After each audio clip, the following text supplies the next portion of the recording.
For years, France's Eutelsat has been trying to build a European alternative to Elon Musk's Starlink satellite broadband service. The company merged with British satellite venture OneWeb in 2023, consolidating the region's satellite communications industry in an effort to catch up to Starlink, which is owned by SpaceX. Last week, the French state led a €1.35 billion, $1.58 billion investment in Eutelsat, making it the company's biggest shareholder with a roughly 30% stake.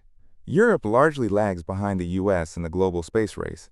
Starlink's constellation of over 7,000 satellites dwarfs Eutelsat's. Meanwhile, Europe's launch capabilities are more limited than the US. The region still relies heavily on America for certain launch services, which is a market dominated by SpaceX. Eutelsat currently has a market capitalization of €1.6 billion, much lower than estimates for Starlink owner SpaceX's value, which was pegged at $350 billion in a secondary share sale last year. In 2020, analysts at Morgan Stanley said that they see Starlink growing to $80.9 billion in their base case valuation for the firm.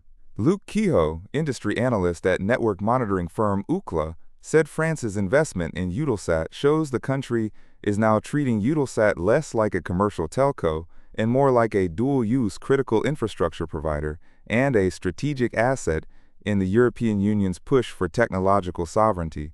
However, building a European competitor to Starlink will be no mean feat. Communications industry experts tell CNBC that while Eutelsat could boost Europe's efforts to create a sovereign satellite internet provider, challenging its U.S. rival Starlink would require a significant increase in investments in low Earth orbit (LEO) satellites. Eutelsat's OneWeb arm operates a total of 650 LEO satellites, which is less than a tenth of Starlink's 7,600-strong global satellite constellation.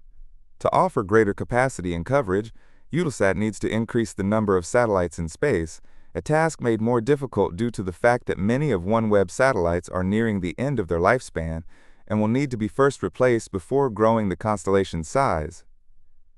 Joe Gardner, research analyst at market research firm CCS Insight, told CNBC via email. Ookla's Kehoe echoed this view. Eutelsat's chances of achieving parity with Starlink in the mass-market satellite broadband segment within the next 5 years remain limited, given SpaceX's unmatched global scale and LEO infrastructure, he said.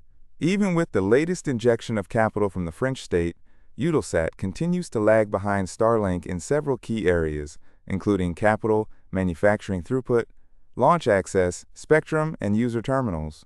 Nevertheless, he thinks the company is well-positioned to succeed in European sovereign, security-sensitive, and enterprise segments that prioritize jurisdictional control and sovereignty over raw constellation capacity.